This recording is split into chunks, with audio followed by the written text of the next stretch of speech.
마가복음 1장 1절로 11절입니다. 한 절씩 교도하겠습니다. 하나님의 아들 예수 그리스도의 복음의 시작이라.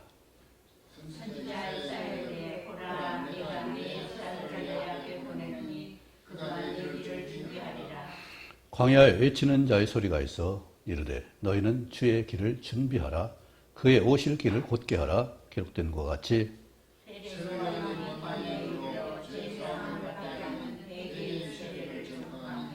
온 유대 지방과 예루살렘 사람이 다 나아가 자기 죄를 자복하고 요단강에서 그에게 세례를 받더라.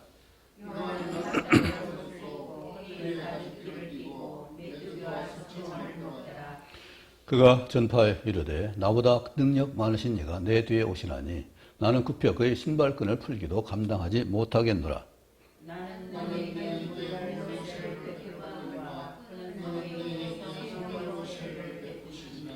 그때 예수께서 갈릴리 나사렛으로부터 와서 요단강에서 요한에게 세례를 받으시고 본에서 올라오시되 하나님 나타나심과 성령이 내려가시 자기에게 내려오심을 주시니 같이요. 하늘로부터 소리가 나기를 너는 내 사랑하는 아들이라 내가 너를 기뻐하노라 하시니라. 아멘. 하나님이 이런 분을 우리에게 보내셨으면 우리 동일하게 하나님의 사랑하는 자녀들이요 하나님 기뻐하시는 우리 모두인 것을 기억합니다. 드린 예물을 위해서 기도하겠습니다. 아버지 하나님, 우리를 사랑하셔서 독생자를 주시고 또 그 사랑과 기뻐하심을 입게 하시는 데 감사합니다. 진실한 하나님 앞에 온전한 삶을 들 수 있고 은혜를 기억하고 감사할 수 있는 우리 모두에게 도와주옵소서.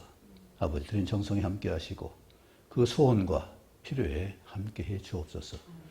주님을 사모하는 그 사모하는 열정이 더욱 크고 넓어질 수 있도록 도우시고 그 그릇이 더욱 아름답게 되게 도와주옵소서. 드린 예물 복되게 쓰이길 원하옵고 예수님 이름으로 기도합나이다. 아멘. 우리가 모든 사람이 오감, 육감, 칠감을 말합니다. 오감은 육체적인 것이고 육감은 느낌, 풍기는 어떤 감정을 말하고 영감이 있는데 그것은 영적으로 교통하는 역사를 말합니다. 오늘 성령에 대해서 성령의 세례를 주신다고 말씀하셨는데 바로 우리 모두가 두세 사람 모인 곳에 영으로 통하는 역사가 있다는 얘기죠. 오늘 아까 오전에 신천지가 얘기가 잠깐 나왔었는데 성령을 독차지하고 있으면 안 되는 일이죠. 성령은 우리 모두에게 오시는 분이지 어떤 한 사람에게 머물러 있는 것이 아니라는 사실을 말하고 있죠.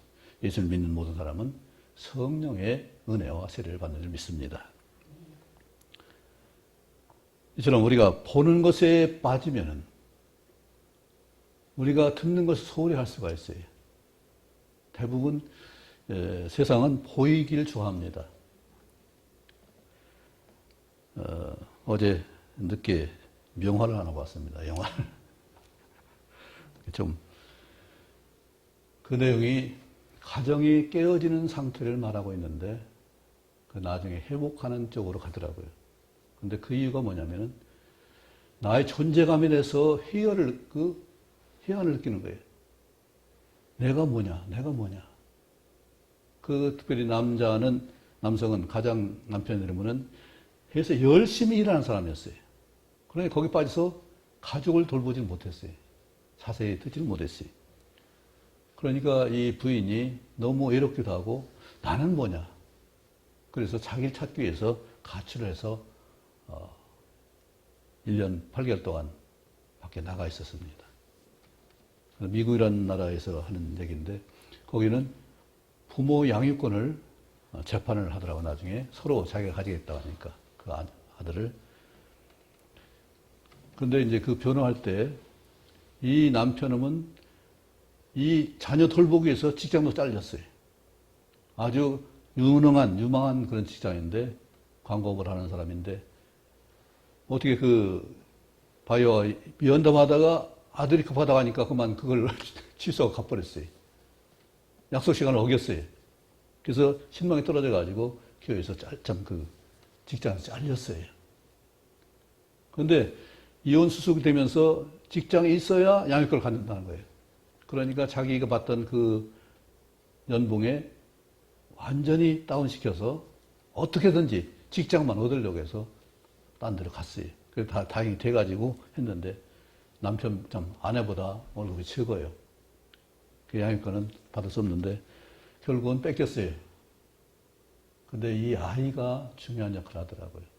왜냐하면 이 아버지가 처음에는 어설펐지만은 어머니보다 자상하지 못했지만은 아이의 말을 들어주고 함께 유치원 같이 보내주고 또 저녁에 잘 때 책을 읽어주고 그가 다쳤을 때 따라가서 너무 그 힘드니까 얼굴 열반을 꿰매는데 그 의사가 그러더라고요. 아버지는 더 참을 수 없을 테니까 가서 따로 있으라고. 근데 평소에 그 아들이 그랬어요. 엄마가 나를 버린 것처럼 아빠도 나를 버릴 거야. 그러니까 나는 절대 안 버리겠다. 절대 그런 일이 없을 거야. 그래서 수술하는데 얼마나 아프겠어요, 얘가. 그런데 그 머리를 잡고서 거기에 입을 맞추면서 끝까지 그 아픈 것을 통증을 같이 견뎌내더라고요. 그렇지만 결국 그 어머니가 양육권을 가지게 됐다고 판단을 했습니다. 그래서 줘야 돼요. 그래서 이제 법을 어길 수 없으니까 보내야 되는데 아이 짐을 다 싸놓고 이제 그 어머니가 오기를 기다리는 거예요. 재판할 때 그 사정을 다 얘기하니까 이게 그동안 소통이 안 됐다는 것이 다 드러나는 거죠. 뭐가 부족하고 전에 가면 말을 해서 소통했으면 문제가 안 될 텐데 그걸 쌓아두고 남편은 바쁘다고 얘기하면 들을 안 듣고 하다 보니까 깊어져서 결국은 골이 깊어져서 결국은 이혼까지 하게 됐는데 마지막에 좀 더 서로 뉘우치는 재판할 때 그 남편이 그러더라고요. 나 잘못한 거 안다. 그러나 지금은 잘하려고 노력한다. 그리고 아들한테 이렇게 했다. 그렇지만은 어머니에게 양육권이 더 유리해서 재판장이 선한 대로 그렇게 가게 됐습니다. 마지막 그 아이들을 보내는 날에 짐을 다 싸놓고 이제 어머니가 오고 기다리면서 벨이 울려서 나가보니까 이제 어머니가 왔죠. 근데 어머니가 울고 있어요. 다 좋지만은 그 아이 방에 있는 구름이 뜨는 일은 그것이 그 아이 방인데 그걸 어떻게 내가 할 수가 없다. 그것을 내가 빼앗을 수가 없다. 그러면서 눈물을 흘리면서 내가 그걸 포기하겠습니다. 그러니까 남편이 그를 안고서 그렇게 해피엔딩으로 끝났습니다. 어쨌든 우리가 소통이 안 되면 참 문제가 많아요. 왜 그래요? 듣는 것이 약해서 그래요. 참 듣기가 어려워요. 지난번에 그 EBS 명강의를 하나 들었는데 세계적인 지휘자가 연주자면서 지휘자가 하는 강의를 들었습니다. 그런데 그 지휘자의 덕목이 하나가 뭐냐면은 아무리 작아도 세심하게 다 들을 수 있는 것이 지휘자다. 우리가 들을 수 있으면은 지도자고 지휘자고 뭔가 일을 할 수 있는 책임자죠. 그걸 못 들으면은 지휘자는 끝난 거다. 할 수 없다. 마찬가지로 우리 가장이든 책임자는 반드시 듣는 연습을 많이 해야 돼요. 오늘 왜 좋은 땅 많이 놔두고 광야에 소리가 되게 하시고 광야에 들어가서 소리 듣게 하시는 역사가 있는가? 그 생각을 왜 하게 하는가? 한번 생각해 볼 수 있기 바랍니다. 날마다 함께 하시는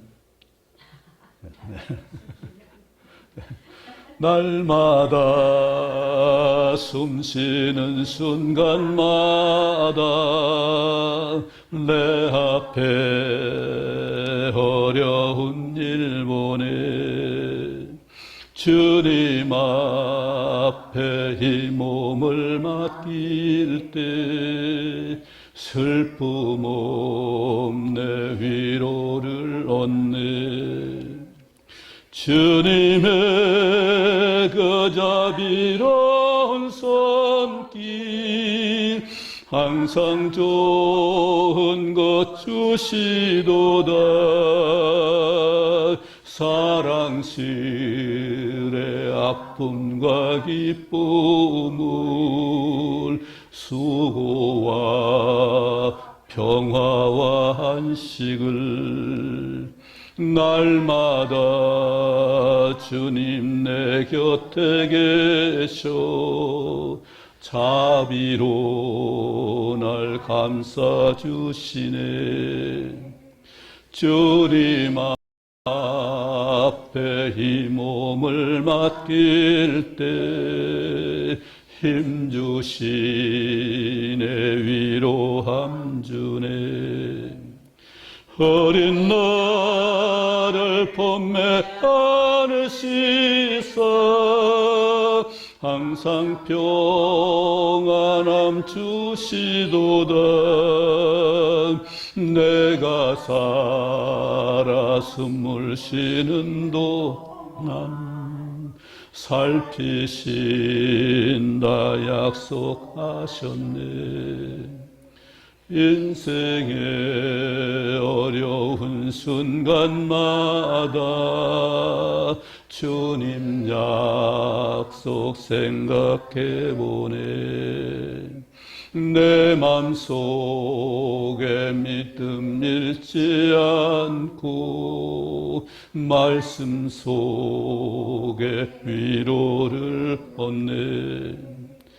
주님의 도우심 바라보며 모든 어려움 이기도다. 흘러가는 순간순간마다 주님 약속 새겨봅니다. 주님 약속. 주님 약속 새겨봅니다. 아멘.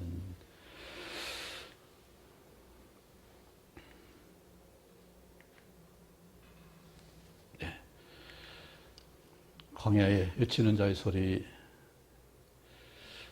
참 예수님도 그랬죠. 왜 광야에 가봤냐? 거기 왜 갔느냐? 거기 뭐가 있냐? 아름다운 비단 옷을 입은 사람 왕궁에 있느니라. 그런데 광야에 외치는 자의 소리, 또 다른 번역에서는 광야에서 외치는 자의 소리라고 있는데, 광야를 향해서 외치는, 광야에서 또한 외치는 이것이 어떤 의미가 있을까? 우리는 광야에서 외치는 사람, 그냥 자기 목청 튀기 위해서 노래, 성량을 키우기 위해서 하는지는 모르지만은, 또 속에 맺힌 거 있어서 털어놓기 위해서 소리 지르는 사람은 있을지 모르지만 광야에서 그냥 큰 소리 지르는 건 거의 없을 것 같아요. 왜요? 듣는 사람이 없으니까. 보이는 것이 세상 문화인데 보이는 것이 없고 듣는 것이 없는 데서 외치는 소리라는 것은 전혀 우리가 상식적으로 생각해도 있지 안 맞는 것 같잖아요. 그런데 주님께서는 복음의 시작을 마가복음에서 특별하게 다른 거 다 생략하고 간략하게 중요한 것만 순서대로 복음을 말합니다. 복음의 시작인데 예수 그리스도의 시작이고 또 그것은 그냥 예수님이 지어온 것이 아니라 미리 약속하시고 계획하시고 성취하시는 하나님께서 약속하신 이사의 글에 내 사자를 네 앞에 보내겠다. 내 길을 준비하게 하겠다. 이 말씀은 약속한 그대로 세례 요한을 보내셔서 광야에서 외치는 말씀으로 우리에게 들려주신 걸 볼 수 있습니다. 이 음성을 듣기를 원합니다. 이 말을 받아들일 걸 합니다. 거기서 외쳤지만 우리 속에는 마음을 상상하고 하나님 음성, 성령 음성을 듣지 않으면 들을 수 없을 거예요. 마찬가지로 우리가 들을 수 있는 것은 이처럼 앞에서 우리를 인도하시는 그 길이 있었기 때문에 곧게한 길이 있었기 때문에 우리가 들을 수 있고 함께 할 수 있는 거죠. 우리가 왜 광야에서 죄사함을 받게 하는 회개의 세례를 받았을까? 광야는 뭔가 풍성한 것이 없습니다. 비록 양이나 들짐승은 풀 먹고 살 수 있지만, 작은 짐승 살 수 있지만 큰 짐승은 살기 어려워요. 왜냐하면 먹을 것 부족한데, 물도 부족한데 어떻게 살겠어요? 또는 사람이 살기는 아주 힘든 것이죠. 그런데 이 광야에 모세가 훈련받았어요. 양을 쳤어요. 또 모세는 이스라엘 백성을 이끌고 가나안 땅 가는 과정에 이 광야를 38년 동안 헤맸어요. 하나님 그것을 왜 허용하셨을까? 우리를 돌아볼 수 있도록 생각할 수 있고 나의 낮아짐을 또한 모든 살필 수 있는 폭넓게 나를 살피기 위해 한 것이죠. 세상은 자기 소유에 만족하고 자기 채우기에 바쁩니다. 그런데 하나님은 그것이 중요한 것이 아니라 나를 살피고 나를 피우고 정말 낮아지는 그 역사를 통해서 하나님의 오묘한 그 말씀을, 생명의 말씀을, 영원한 말씀을 받기를 원하시죠. 이 말씀은 여기만 있는 것이 아니라 신명기 8장에도 있고 고린도서 10장 1절에 있습니다. 한번 같이 1절, 2절 같이 읽어볼까요? 시작. 형제들아 나는 너희가 알지 못하기를 원하지 아니하노니 우리 조상들이 다 구름 아래에 있고 바다 가운데를 지나며 모세에 속하여 다 구름과 바다에서 세례를 받고 세례를 받는 것이 끝나는 것이 아니라 이제는 삶이 필요하죠. 그게 뭐예요? 다 신령한 음식을 먹었는데 신령한 음료를 마셨는데 뭐예요? 만나와 반석에서 나오는 물 마셨는데 그 반석이 바로 예수 그리스도시라 했습니다. 이건 뭘 말해요? 하나님 말씀, 떡이 되는 생명이 되는 말씀과 성령을 마시는 일. 떡을 먹으면 목 막힙니다. 그런데 하나님이 성령으로 말씀을 깨닫게 하고 가르쳐서 증거하셔서 우리가 쉽게 내가 삼킬 수 있도록 성령을 통해서 떡을 함께 마실 수 있게 하는 역사를 이루어졌습니다. 이처럼 하나님이 우리에게 살 수 있는 만나와 물을 갖다가 영원히 솟아난 생명수를 갖다가 우리 주셔서 우리를 살게 하셨습니다. 이것을 볼 수 있는 것이 광야예요. 풍성한 곳에서는 우리나라 물이 그래도 풍성하기 때문에 물 걱정 별로 안 씁니다. 농사 짓는 분들은 이번 봄에 비가 좀 많이 안 와서 걱정 많이 했는데 우리 권 집사님은 비 오는 날 쉬는 날이라고 근데 비가 오니까 좋죠? 상추도 잘 자라고 심은 나무도 정말 생생하고 물이 있어야 되는데 광야에는 물이 없어요. 샘이 없어요. 그리고 정말 먹을 만한 음식이 없어요. 그런데 하나님은 거기에 가서 우리가 뭔가 깨달아야 되고 정신 차려야 되고 살펴야 될 것을 말씀하고 있죠. 하나님이 이 광야를 거치도록 하신 뜻을 신명기 8장에서 말씀합니다. 2절 같이 한번 읽어보 시작. 내 하나님 여호와께서 이 40년 동안에 내게 광야 길을 걷게 하신 것을 기억하라.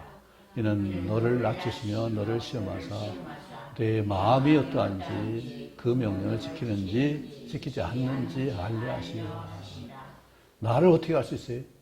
어려움과 고난을 겪어봐야 알 수 있는 일이잖아요. 그냥 풍성하면 뭘 알겠어요? 어려운 시절을 겪어봐야 내가 잘못한 걸 알 수 있고 깨달을 수 있고 이렇게 하면 안 되겠다는 것을 알게 되고. 그런데 세상 사람은 아무리 완전해도 부족하잖아요. 그런데 하나님께서는 완전하신 뜻을 우리에게 주시고 영원한 생명으로 인도하시잖아요. 얼마나 감사한 일이. 그처럼 우리가 살 수 있는 모든 길을 예비하시고 인도하시는 하나님을 우리가 찾지 않으면 하나님 만나와 반석에서 나오는 생명수를 마치지 않으면 우리는 진정한 영원한 삶이 없습니다. 그것을 평소에도 이 땅에서도 내가 찾기 위해서는 풍성한 것보다 먼저 그의 나라와 의를 구할 수 있어야 되고 또 실제 말씀을 구할 수 있어야 되고 성령의 인도를 받아 정말로 하나님 말씀이 어떠한지를 깨닫아서 경험하는 이 역사가 있게 되는 것이 중요한 일이죠. 우리 마음이 어떠한지 내가 어떤 경우에도 내가 하나님 말씀을 놓치지 않는지 그 말씀을 붙잡고 있는지 정말 내가 사는 길이 떡과 물인데 이것을 바른 떡을 세상에 풍요한 그 기름진 것이 아니라 정말 영원히 살 수 있는 그 생명의 떡을 우리가 먹어야 되고 영원히 풍성한 말씀을 풀어주는 성령의 역사가 우리 가운데 있어야 되는 것을 말씀하고 있죠. 예수님이 시험 받을 때 이 말씀 했잖아요. 사람이 떡으로만 사는 것이 아니요 하나님의 입에서 나오는 모든 말씀으로 사는 줄 우리가 알게 하기 위해서 그렇게 하셨고, 사탄에게 내가 아무리 풍성한 걸 충동질해도 내가 살 수 있는 것은 하나님의 말씀과 성령밖에 없다. 그래서 돌이 떡이 되게 하라는 그 사탄의 유혹을 단호하게 물리칠 수 있었죠. 그것이 사는 것이 아니라 말씀과 성령으로만 사는 것이다. 그런데 성령은 나 혼자만의 성령이 아니라 우리 모두의 성령이, 어떤 사람 독차지할 수 있는 것이 아니에요. 어떤 지파만 가지고 있는 것이 아니에요. 어떤 교단만 가지고 있는 것이 아니라 우리 모든 믿는 사람이 다 가질 수 있는 거예요. 천주교가 이단 시되고 있지만은 거기에도 성령이 있는 사람도 있어요. 다 이단이 아니에요. 그런데 오직 우리 교단만, 우리만 온전하다고는 그것은 바로 정말 잘못된 거예요. 왜? 성령을 우리 모두에 주신 것이고, 하나님 또 주시고자 하는 자를 모두에 주잖아요. 어떤 사람에게 줘요? 아니잖아요. 우리 에베소 교회에 사도 바울이 갔을 때 성령 받았냐 하니까 성령 받은 일 없다고 했습니다. 그래서 성령 받게 기도하니까 성령이 그들에게 내렸어요. 그렇다면 거기 있는 사람은 성령을, 그때 이만희가 거기 있었나요? 있을 수 없잖아요. 과거 이만희가 자기가 성령 보혜사라고 했습니다. 그런 주장을 했어요. 그런데 그것이 자꾸 공격을 받으니까 그걸 숨겼어요. 그런데 이제 오늘 말 얘기 들어보니까 아주 공개적으로 이제 다시 그것을 드러내네요. 과거에 숨겼어요. 그것이 바로 자기가 잘못된 걸 드러내고 있는 거예요. 우리 모두는 보혜사가 될 수 있습니다. 왜요? 성령님 내 안에 계시니까. 그 말 할 수는 있어요. 근데 나만 그렇다는 것은 정말로 잘못된 거죠. 우리는 모두에게 성령 충만의 역사를 주셨고, 말씀 믿는 자에게, 또 회개한 자에게, 또 예수님이 우리를 위해서 죽으시고 부활하시고 승천하시고 성령 보내신 사람을 믿는 자에게는 모두가 성령세를 받습니다. 약속입니다.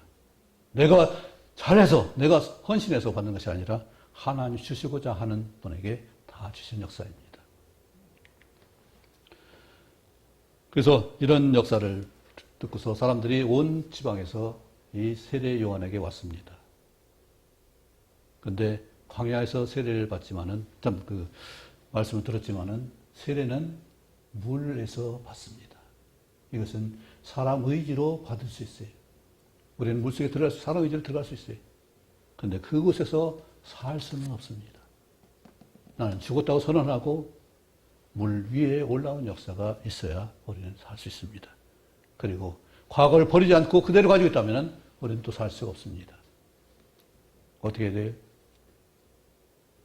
이 세례 요한 증거한 내 뒤에 오시는 예수님을 우리가 받아들여야 되는 역사죠.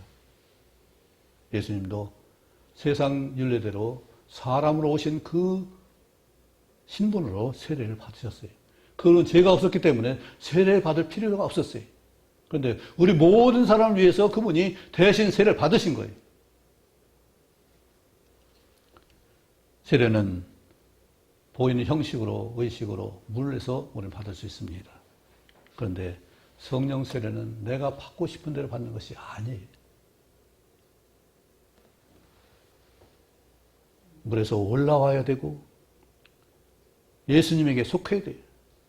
하늘이 열린, 또 비둘기가 성령으로 내려오신 예수님을 우리가 그에게 속해야 우리는 성령의 세례를 받을 수가 있고 성령의 사람이 될 수가 있는 일이죠. 하나님이 예수님에게 내 사랑한 아들이요, 내가 너를 기뻐하노라 했습니다. 이것은 성령이 오실 뿐 아니라 우리 모든 믿는 자에게 똑같이 하시는 말씀이에요. 예수를 믿는 사람이면 똑같이 하나님이 그 사랑의 고백을 들을 수 있고, 또 기뻐한다는 하나님의 그 음성을 들을 수가 있고, 또 동일하게 우리도 하나님 사랑합니다. 감히 사랑한다고 할 수 없지만 하나님의 은혜를 조금이라도 보답하겠습니다. 말씀을 순종하겠습니다. 하나님 기쁘심 되겠습니다. 하나님 영광을 위해서 살겠습니다. 이런 고백을 할 수가 있죠. 우리는 처럼 나 자신이 완전히 죽는 그 고백과 헌신이 있어야 되죠. 물세례가 그냥 있는 것이 아니라 진정으로 나 자신을 부인할 수 있는 그 세례가 되기를 원합니다. 왜냐하면 죄에서 죽는 역사, 회개 잘못을 씻는 역사가 바로 이 물에서 받는 세례예요. 나는 죽었습니다. 선언이 바로 세례예요. 나는 아닙니다. 나는 없습니다. 하는 고백이 바로 이 세례예요. 지난주에 말했지만 내 안에 내가 너무너무 안 하는 유행처럼 그것이 되면 우리는 하나님 믿을 수가 없어요. 순종할 수 없어요. 사탄의 충동질마다 이 말마다 저 말마다 자꾸 충동질할 때 그때 부추기는 말에 따라서 요동할 수밖에 없어요. 나는 없습니다. 오직 십자가에 못 박힌 예수와 함께 예수님이 내 안에 사신 것밖에 주님께서 나를 주장하신 것밖에 나를 주장할 수 있는 것이 하나도 없어요. 왜냐하면 내가 나를 주장하게 되면 과거로 돌아갈 수밖에 없어요. 죄 가운데 빠질 수밖에 없어요. 죄에서 건져졌는데 새롭게 살려고 성령을 주셨는데 다시 그곳에 빠지면 무슨 소용이 있어요? 돼지는 목욕해도 어디로 가요? 진흙에 빠집니다. 왜 그래요? 돼지는 여러 그 이물질들이 야생에서 사니까 많이 껴요. 이도 있고 파리도 있고. 그래서 피부를 덮으려고 진흙을 묻히는 거예요. 그러면 이가 기생해도 못하고 파리도 물지 못하니까 껍질을 하나 더 입는 거예요. 그것이 돼지는 성리적으로 생리적으로 그렇게 돼 있어요. 그래서 아무리 씻어도 씻는 것보다 시원한 것보다 다른 여러 가지 벌레들이 끼는 것을 막는 것은 씻는 것보다 진흙을 입는 거예요. 그래서 그건 할 수가 없어요. 또 개를 말합니다. 개는 토한 것을 다시 먹는다고 해요. 개는 물면은 잘 놓지 않습니다. 그래서 먹는 욕심이 그렇게 강해요. 그래서 주인이 할지라도 먹는 걸 밖으로 차면은 아주 으르렁댑니다. 아주 싫어요. 우리 사람들도 그런 욕심이 찬 사람들이 많이 있어요. 그런데 욕심은 끝나면 좋지만 욕심은 반드시 죄를 잉태하게 만들고 죄의 형벌을 받게 만들어요. 그래서 하나님은 욕심보다 하나님의 말씀과 성령의 인도를 받기를 원하세요. 그러면은 그 안에 먼저 그의 나라 그의 일을 구하면 그 안에 다 있습니다. 우리가 예수를 모시면 성령 모시면은 그 안에 우리 모든 게 다 있습니다. 그렇기 때문에 하나님이 우리에게 주님 안에 살라고 하는 명령을 하신 것이고 말씀에 살도록 하나님께서 이처럼 성경을 기록해서 우리한테 눈에 보이게 하신 거죠. 내가 잘하는 것 하나도 없습니다. 내가 드러낼 게 뭐가 있겠어요? 사람이 아무리 현명하고 똑똑해도 그것이 뭐가 되겠어요? 결국은 자기 죄를 없이 하지 못하고 자기 생명의 연장을 할 수가 없습니다. 사람의 한계는 그거예요. 자기 스스로 자기 죄를 해결할 수 없고 자기 생명을 계속 영속할 수가 없습니다. 하나님만이 죄를 용서하시고 죄사함의 권능과 영원한 생명을 우리에게 주십니다. 그런데 세상에서는 이 자기 욕심을 가지고 뭔가 소유를 가지고 이 생명을 구하려고 한 사람 많이 있습니다. 그러나 될 수가 없는 일이죠. 우리는 하나님이 영원부터 계신 하나님께서 주신 생명의 말씀을 우리가 받을 수 있어야 돼요. 날마다 받길 바랍니다. 또 말씀을 정말 담아서 새길 수 있길 바랍니다.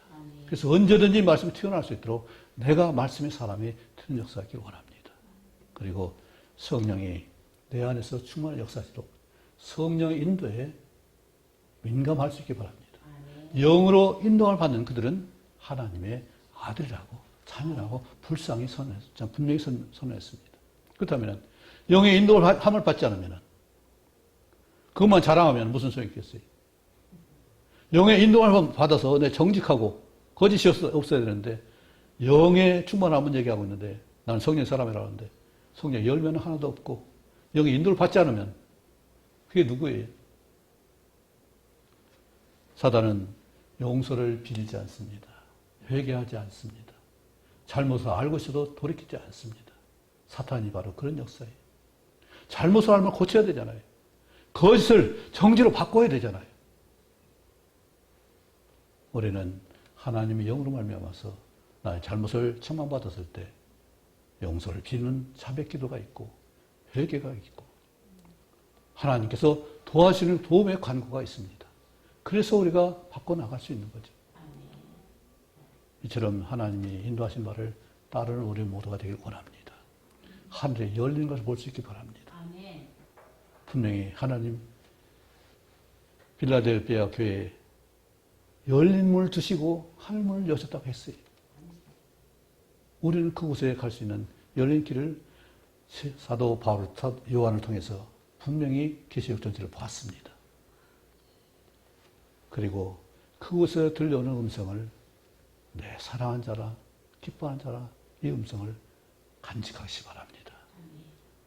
성령을 보내셨다면, 예수님 보내셨다면 우리는 이 음성을 충분히 들을 수 있는 자격이 있어요. 내가 잘해서가 아니라 정말 뭔가 온전해서가 아니라 하나님께 택하시고 주셨기 때문에 선물이기 때문에 받는 자의 은혜를 누릴 수 있는 거예요. 그걸 받지 않으면 우리는 누릴 수 없습니다. 받아는 공짜지만 그러나 그것이 내 안에 역사하시는 보답으로 나갈 수 있기 바랍니다. 그냥 묻어두면 아무 소용이 없어요. 그것이 말씀이 내 안에서 역사하고 활용되어져야 열매를 맺는 것이고 성령의 충만한 역사하는 것은 바로 성령의 15가지 그 역사를 이룰 수 있어야 9가지 열매가 나는 역사가 있죠. 우리는 말씀으로 성령을 사는 광야의 삶을 한번 경험해 보시기 바랍니다. 다른 아무것도 필요 없고 오직 말씀과 성령만 구할 수 있는 그런 광야의 삶을 한번 계획해 보시기 바랍니다. 그것이 있어야 주님의 음성을 바로 들을 수 있을 거예요.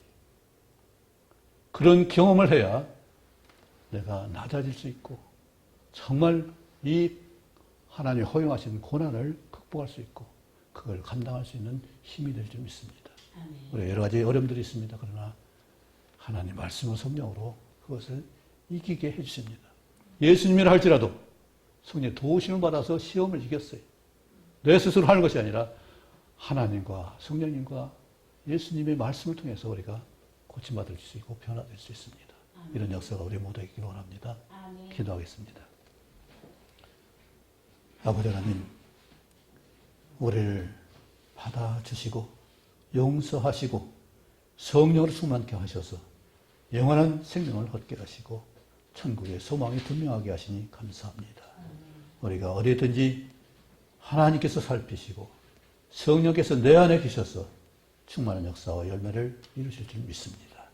온전하게 믿는 역사가 있게 하시고 그로 말미암아서 우리가 이 땅에 사는 동안도 지상천국의 맛을 누릴 수 있고 기뻐할 수 있도록 도우시며 천국을 더 사모하고 소망할 수 있도록 주장해 주옵소서. 어지러운 세상입니다. 질병이 많이 납니다. 제 건강을 지켜주시고 마음을 굳건하게 할 수 있도록 믿음을 더하여 주옵소서. 그래서 모든 일을 능히 이기고 견고하게 하는 경험을 얻을 수 있도록 도와주옵소서. 모든 관계를 아름답게 해 주옵소서. 예수님 이름으로 기도합나이다. 아멘.